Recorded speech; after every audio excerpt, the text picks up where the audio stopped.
بسم الله الرحمن الرحيم. هل أتاك حديث الغاشية؟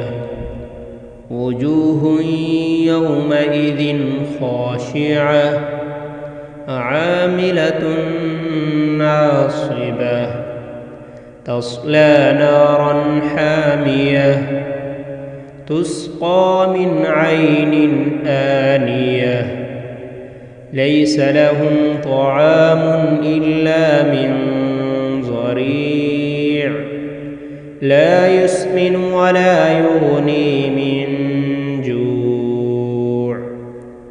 وجوه يومئذ ناعمة لسعيها راضية في جنة عالية لا تسمع فيها لاغية فيها عين جارية فيها سرر مرفوعة وأكواب موضوعة ونمارق مصفوفة وزرابي مبثوثة أفلا ينظرون إلى الإبل كيف خلقت وإلى السماء كيف رفعت وإلى الجبال كيف نصبت وإلى الأرض كيف سطحت فذكر